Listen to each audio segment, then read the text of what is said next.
Alright, so now we're going to be getting into some more complex concepts. If you have any questions with the basics of vert, be sure to reach out to a captain or me or a veteran and let them know what you have any questions, or if you have any suggestions or anything like that. Any comments, questions, concerns, that kind of thing.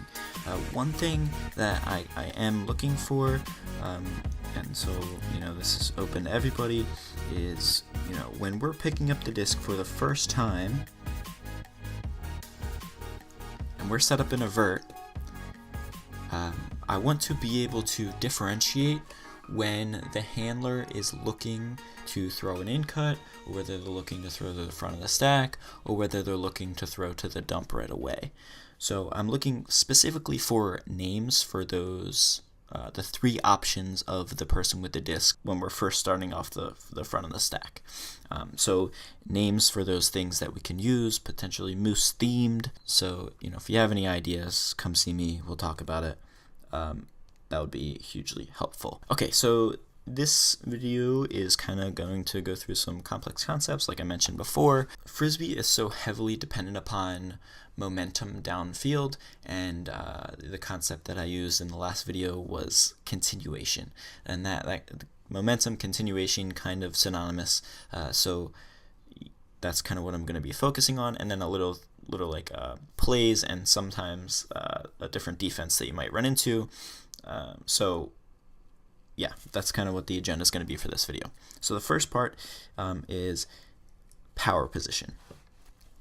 So power position is basically just defined as momentum going downfield when we're looking to throw it deep. So power position can be created via, most commonly, an upline cut from the handler. So when the handler makes an upline cut, like so, as you can see on your screen, they catch the disc and their defender is trailing them behind them when they catch the disc, and therefore that leaves open space to where, and freedom to where they can throw a nice deep throw.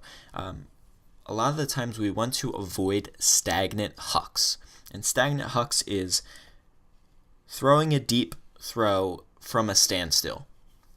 It's much easier when you're generating momentum, when you're catching the disc, you're able to look upfield, you're slowing down, you can step and deliver a nice throw. That's definitely ideal over standing there, the stall count gets high, 7, 8, 9, you're like, oh crap, and you just gotta chuck it as far as you can.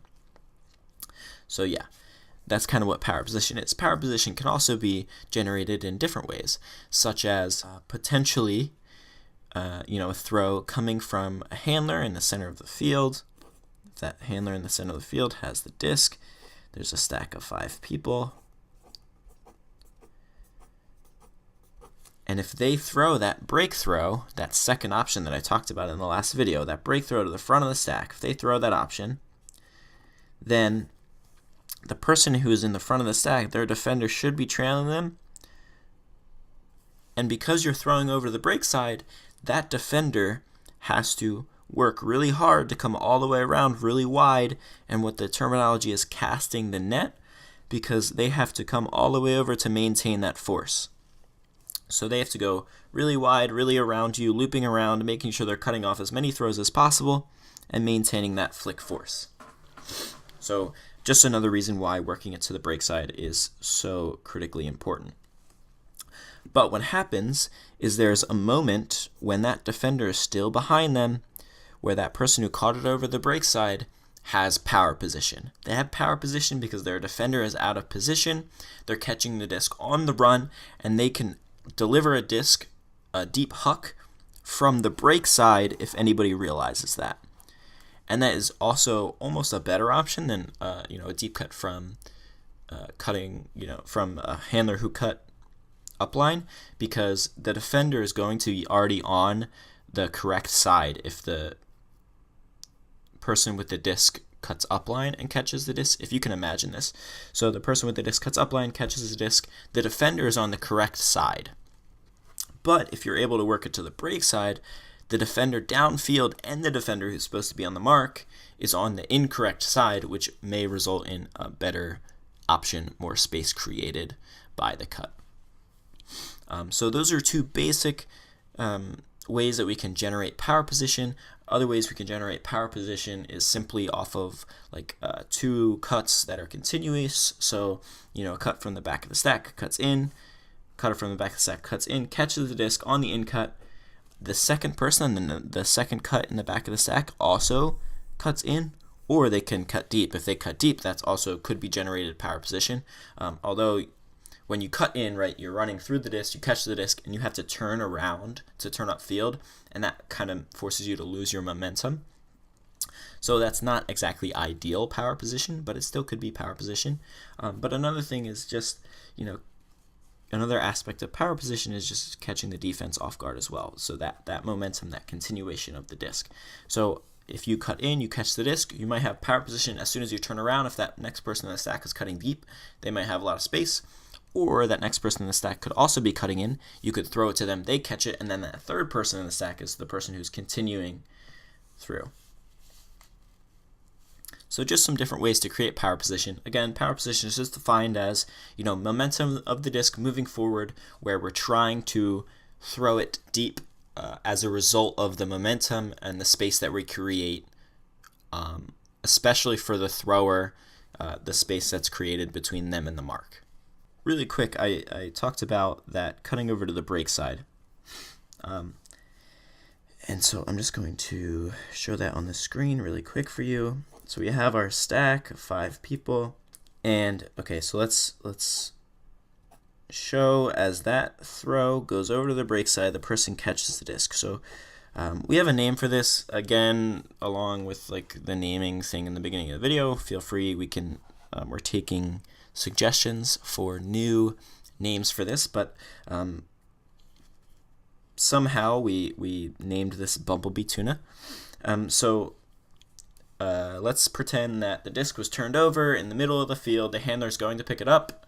Somebody says, stack on me, stack on me. You have time to set the stack. And the handler says, Bumblebee Tuna. What happens?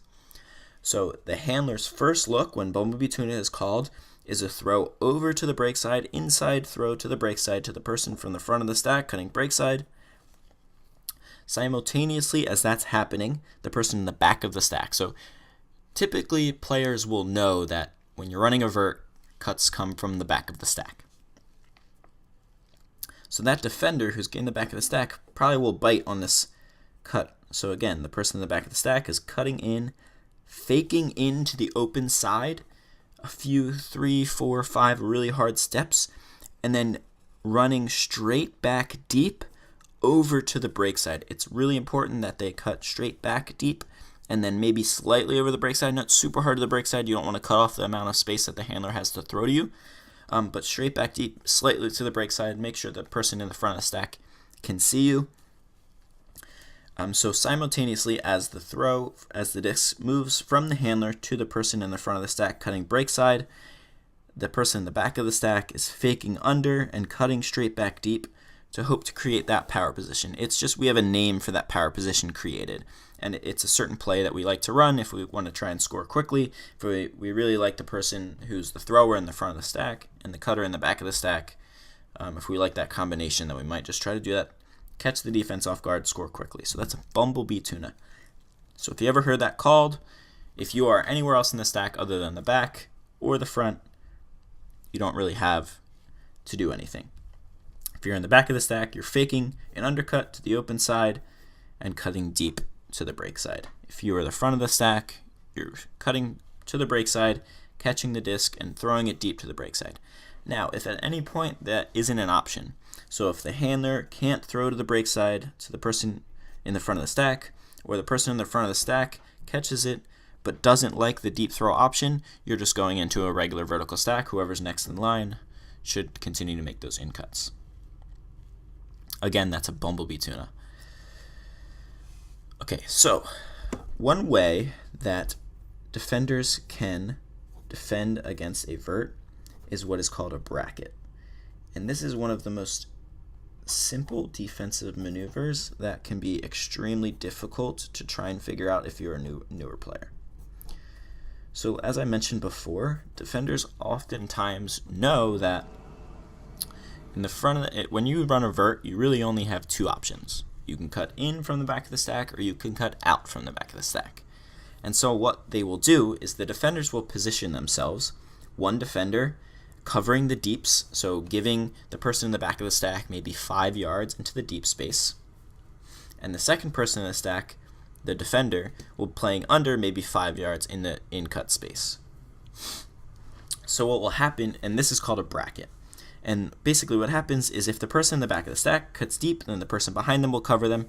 If the person in the back of the stack cuts under, then the person in the under space will cover them. And then the next person, whether they go deep or under, then the opposite person will cover them, because oftentimes that cut is opposite. And even if they both cut in the same, one after the other in the same direction, let's say the person in the back of the stack cuts under, the second person in the stack cuts under as well, chances are so much time is burned off the stall count at that point that that handler with the disc isn't even looking in the under space anyway. So how do you play against this? There's a few options. One of my favorite options to do this is just work it to the break side.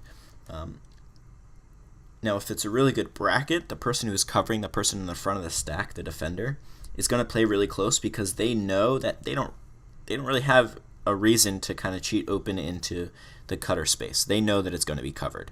So they're going to play really close, make sure that person in the front of the stack can't get the disc. So if that person in the front of the stack can catch the disc over to the break side, that's an obvious option. If the defender's playing close and smart, and that's not an option, then there's a few other things we can do. We can also look to throw a dump throw quickly, and then have the continuation from either the back of the stack or the front of the stack to beat the bracket. So again, the disc will be swung over to the dump, and they can either throw it to the break side. This leaves the break side really vulnerable for a defense if they're bracketing, because they're committing two defenders really, really hard to the open side space. So the break side is really one we want to work. If you can't get it to the break side, then the two people in the back of the stack, the first and second cut, should cut at the same time into the under space, into the in-cut space. And that's the most basic way to beat it. So the one person, and this is up for you guys to communicate, the person who is the furthest back in the stack and the second person in the stack, one person should cut close to the break side, close to the front of the stack, and the other person should cut as wide as possible away so that you can split the defender, right? If you cut both in at the same time, but you're cutting so close to each other that one defender can cover you both, then obviously you're not really helping against the bracket. But if you can spread yourselves out and both cut under into the in-cut space, but one of you cuts really wide, the other one cuts really narrow, close to the stack, you're splitting the defender, and that gives the handler two options if the break side isn't an option. And sometimes the bracket will be the person in the back of the stack and the front of the stack. This is rare, but if it's ever the defender in the front of the stack is the person bracketing and taking away the in cuts, then just try your best to work it over the break side. That person in the front of the stack should be very open. Okay, so that's called a bracket. That's another thing that, if you're feeling spicy, you can incorporate into your defenses. When we play mixed, you want to avoid a bracket if the two people in the back of the stack are separate gender, because you don't want to have a lady covering a guy in the deep space or a guy covering a lady in the deep space, and having that mismatch. If you want to incorporate brackets in your own game, make sure that the two people in the back of the stack are the same gender. And oftentimes, if you hear our captains calling first and second in the stack, we like to switch up the gender, and that's basically why. Because if the other team is bracketing, it's a little less attractive for them to bracket if we have it a different gender. It avoids the possibility of them being able to split and switch on their defense. Okay, last thing we have is a string play or a pool play.